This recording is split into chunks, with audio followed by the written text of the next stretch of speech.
Assalamualaikum warahmatullahi wabarakatuh. Baik, kembali lagi di dalam sharing ini, gitu ya.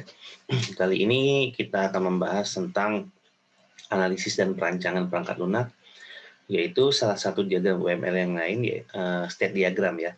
Nah, state diagram ini adalah diagram yang akan menunjukkan suatu trigger event dan transisi dari suatu state ya, suatu perangkat lunak. Ya, jadi seperti misalnya kita berbicara tentang objek. Nah, kalau state diagram di sini kita bisa menggambarkan state dari objek ya.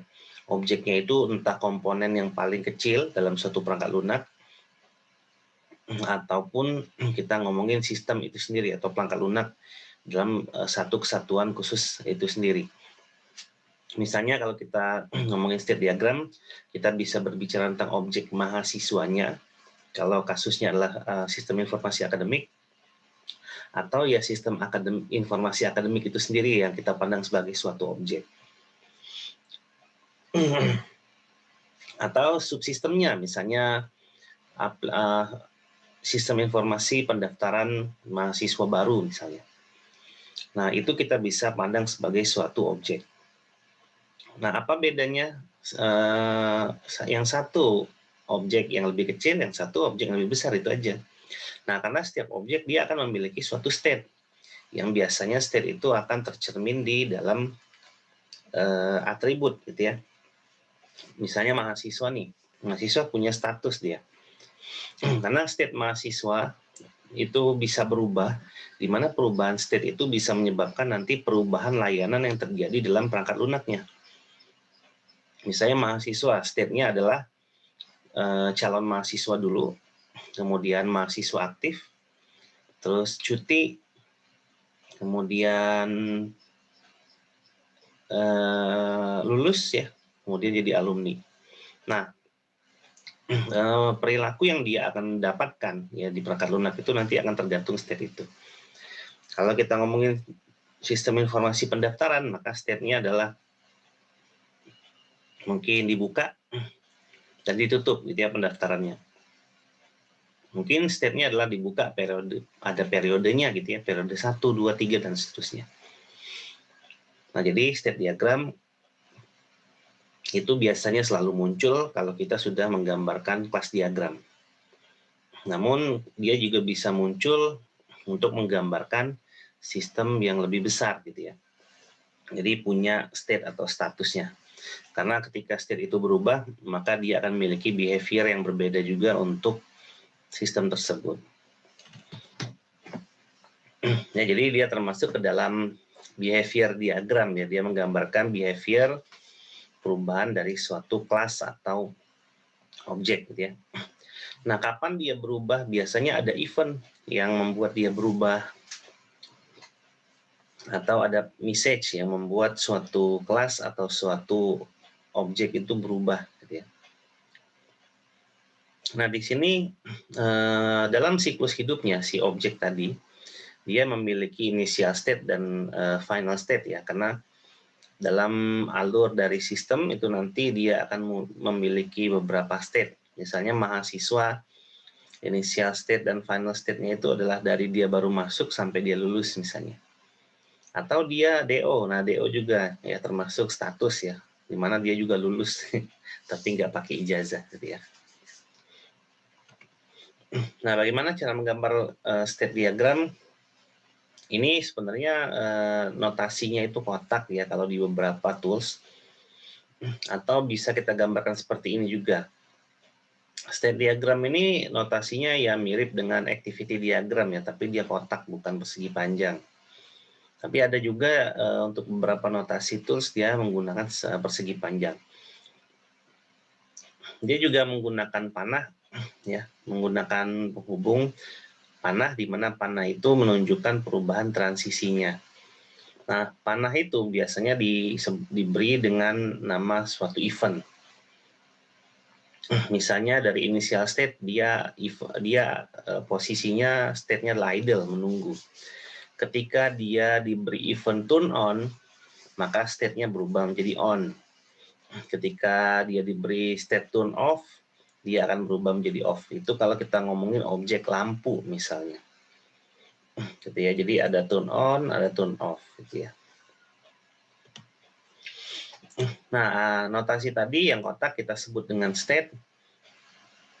State berupa abstraksi dari nilai-nilai atribut dan asosiasi dari sebuah objek. Jadi dia kalau kita ngomongin state itu kan dia adanya di atribut ya dari suatu kelas. Kalau kita ngomongin di masalah objek ya. Nah, maka dia adalah nilai-nilai abstraksinya saja. Jadi bisa nilai abstraksi, bisa nilai yang sebenarnya ya. Misalnya memang di mahasiswa itu di kelas mahasiswa kita mendefinisikan atribut status misalnya. Status mahasiswa.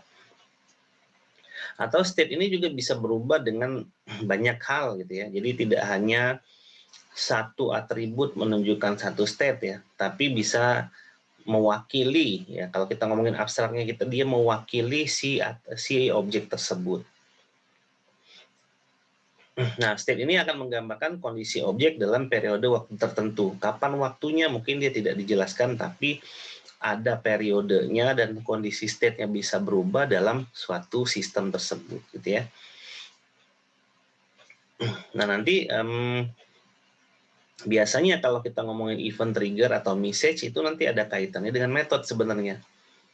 Jadi dalam objek oriented itu kita bisa aja membuat metode di mana metode itu akan merubah suatu atribut ya, suatu state. Nah, kita bisa tuh nanti ya. Jadi kita manggil prosedur call atau method call di mana dia akan merubah state suatu objek ya. Jadi objek yang lain menggunakan metode milik dirinya dan itu digunakan untuk merubah state objek yang lain ya. Atau metode dia sendiri mengubah state untuk dirinya sendiri. Nah, jadi kalau event itu biasanya bentuknya bisa metode, yang bisa message, dan lain-lain ya.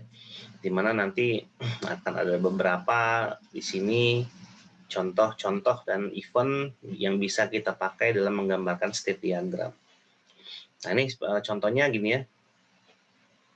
Jadi ada ini juga sama, ini sebenarnya simbol state diagram ya. Jadi memang di beberapa tools gitu ya, simbol state diagram itu bisa dengan menggunakan notasi kapsul seperti ini ya. Jadi nanti disesuaikan saja untuk state diagram seperti apa notasinya, tapi diusahakan untuk konsisten ya. Nah, di sini contoh ya, ada suatu objek. Misalnya objeknya adalah connection. Maka di sini ada metode ya, dari aktif menjadi idle itu menggunakan event drop connection atau off hook. Nah, teman-teman bisa dilihat itu ada kurung buka kurung tutupnya gitu ya di drop connection. Artinya dia memanggil metode ya. Bisa metode itu terhadap metode dirinya sendiri untuk drop connection yang mengubah state-nya dari aktif menjadi idle. Nah, event itu terbagi menjadi dua ya. Ada internal event, ada external event. Ya, kalau internal event berasal dari dan menuju ke objek pada sistem aplikasi, itu internal event. Kalau external event adalah event yang berasal dari aktor ke sistem atau sebaliknya. Jadi kalau internal event itu dari sistem itu kan terdiri dari banyak komponen di dalamnya ya. Nah, komponen itu mengeluarkan event untuk ke komponen lain, itu internal ya, di dalam sistemnya. Kalau external event itu berarti dari aktornya. Misalnya aktor bisa jadi memanggil metode ya melalui interface dari sistem di mana dia akan menyebabkan perubahan state gitu ya dari X ke Y. Nah, gitu kira-kira. Jadi itu external event ya. Ya, kalau dalam pemrograman sih event yang kita sering dapatkan ya secara teknis itu ada yang mouse click, ada button press gitu ya, dan lain-lain itu semuanya adalah event ya, event trigger. Ya, kurang lebih secara teknisnya gitu ya. Cuman untuk penggambaran di state diagramnya ya menuju ke situ sebenarnya, menuju ke arah teknis ya. Jadi state diagram ini juga bisa dibuat teknis banget bisa gitu ya. Jadi semuanya metode misalnya. Jadi tiap objek yang kita definisikan ya dari kelas diagram, semua itu ada state-nya, lalu kita buat state diagramnya yang menggambarkan state dari objek tersebut. Nah, perubahan state juga untuk satu objek belum bisa jadi dia tidak memiliki state atau memiliki state lebih dari satu, jadi tergantung kondisi aja. Nah, kalau event sendiri ada 4 ya, ada sinyal, ada cause, ada time event, dan ada change event gitu ya. Ini change event ya. Nah, kalau sinyal itu biasanya hanya berupa message ya yang dikirimkan dari suatu komunikasi antar objek. Jadi ada objek lain mengirimkan sinyal ke objek lain agar dia melakukan sesuatu, gitu ya, agar perubahan state-nya berubah, gitu ya. Nah, jadi seperti ini aja ya, seperti misalnya hubungan antar kelas, di mana kelas itu nanti akan memberikan suatu message atau sinyal ke kelas lain, di mana dia harus merubah state-nya sendiri. Ya, itu adalah suatu bentuk event sinyal. Kemudian yang kedua adalah call event. Ini biasanya adalah operation atau method ya. Jadi prosedur prosedur call itu adalah call event. Ya, misalnya kita punya kendaraan gitu ya, di mana dia punya pesawat ya, ini pesawat di mana dia punya state untuk engine-nya. Jadi kita bisa menuju ke engine, yang mana engine itu dari manual ke otomatis. Dia akan memanggil metode yang namanya start autopilot normal. Jadi dia akan, kalau itu dipanggil maka dia akan merubah state dari manual ke otomatis. Nah, start autopilot itu nanti akan ada di dalam si objek pesawat ini ya. Kemudian ada time and change event. Kalau time event itu biasanya event yang perubahan state gitu ya, dari suatu kondisi ke kondisi yang lain, tapi triggernya adalah waktu gitu ya. Dimodelkan dengan after katanya, period of time. Nah, sebagai contoh itu gitu ya, dari aktif menjadi idle itu kita bisa lakukan dengan 2 cara, menggunakan drop connection ya, prosedur call yang tadi call event, atau after 2 second. Jadi setelah 2 detik dia akan merubah state-nya dari aktif menjadi idle. Nah, jadi itu adalah time event. Kalau change event itu karena ada suatu kondisi terpenuhi yang dimodelkan dengan when. Misalnya idle ketika atau when jam 11.49 PM atau memanggil metode self test gitu ya. Atau dari aktif menjadi idle when, nah jadi dia ada kondisinya when gitu ya, change event. When-nya untuk change event tidak harus waktu. Jadi ada yang sesuatu yang kondisi terpenuhi gitu ya. Bisa jadi when iterasinya sudah lebih dari 100 gitu ya, maka dia harus berhenti. Nah, misalnya itu juga nggak apa-apa gitu ya. Jadi kalau misalnya time event, dia memang di triggernya harus dari waktu. Kalau change event, dia tidak harus waktu, tapi lebih ke arah kondisi saja. Nah, kalau kita ingin menggambarkan keseluruhan sistem, kita sebutnya sebagai state machine ya. Jadi dari situ kita bisa lihat suatu mesin, engine dari perangkat lunak itu memiliki suatu state ya yang berubah ya, dari waktu ke waktu. Ya, contohnya seperti ini gitu ya. Atau seperti ini juga ada gitu ya contohnya. Kalau state transition itu memang perubahan transisi state aja ya dari suatu kondisi ke kondisi yang lain. Ini yang biasanya kita gambarkan state diagram lengkap gitu ya. Di sini ada semua gitu ya. ada event triggernya, ada self transitionnya, ada sinyalnya, ada time eventnya gitu ya, dan seterusnya gitu ya. Nah, bentuk lain daripada state ya, notasi state adalah advanced state, di mana advanced state itu di dalamnya itu terdapat event-event yang bisa diakses oleh dirinya sendiri. Ya. Ya, seperti inilah contohnya. Namun advanced state ini jarang digambarkan dan digambarkan apabila diperlukan saja. Nah, kalau substate itu dia menggambarkan state yang ada dalam state gitu ya. Karena state itu sendiri misalnya gini, ini adalah ATM ya.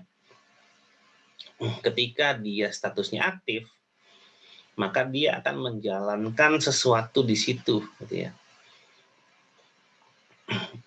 Nah, misalnya dia akan menjadi idle lagi, dia harus menjalankan serangkaian perubahan state dulu yang ada di dalam state itu gitu ya. Jadi itulah substate ya. Jadi ada state di dalam state ya.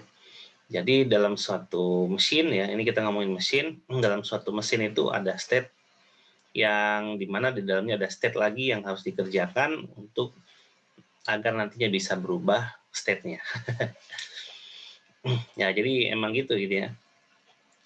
Jadi misalnya suatu sistem informasi akademik, dia memiliki beberapa state ya. Yang pertama state-nya adalah tahun akademik, terus awal semester, UTS, UAS, dan akhir semester pengumpulan nilai, ya, pengumuman nilai. Nah, dari misalnya dia akan berubah dari awal semester ke UTS. Nah, misalnya di dalamnya itu nanti akan ada state lagi gitu ya. Di mana dia akan ada perubahan-perubahan kondisi gitu ya. Pokoknya dia ada state dalam state aja gitu ya. Penggunaannya memang di sini biasanya untuk merincikan suatu state ya dalam aplikasi-aplikasi yang memang dalam di dalam sistemnya itu banyak state yang dia atur gitu ya. Biasanya state itu akan terkait antara satu objek dengan objek yang lain atau terhadap dirinya sendiri. Jadi bisa digambarkan seperti itu untuk state machine ya. Kemudian ada concurrent self state. Ini untuk menggambarkan state yang misalnya ya eventnya satu, tapi state yang ada di dalamnya akan menjadi beberapa gitu ya. Nah, contohnya ini misalnya dari idle perubahan state-nya ke maintain. Nah, maintain itu nanti akan men-trigger dua state ya, yaitu testing sama commanding gitu ya. Nah, kapan kita menggunakan state diagram? State diagram adalah bagus untuk menggambarkan behavior dari suatu objek antar beberapa use case. Jadi kalau kita ngomongin use case itu kan kita ngomongin fungsinya. Nah, fungsinya secara teknis itu nanti akan melibatkan beberapa objek, kan gitu ya. Nah, kalau kita ingin menggambarkan behavior antar fungsi tersebut, maka kita bisa menggambarkan itu dengan state diagram. Lalu gambarlah state diagram spesialnya untuk kelas yang tidak dimengerti dengan baik ya, which are not well understood and which need detailed description. Tapi kalau kelas diagramnya memang sudah jelas itu ya, tidak usah menggambar state diagram untuk objek atau kelas itu juga nggak masalah gitu ya. Nah, kalau ingin menggambarkan beberapa objek terkait fungsi yang sama, itu bisa gambar interaction diagram atau sequence diagram.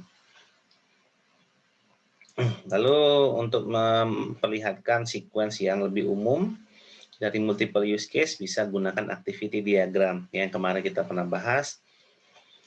Nah, sebenarnya state diagram tidak terlalu bagus untuk menggambarkan behavior.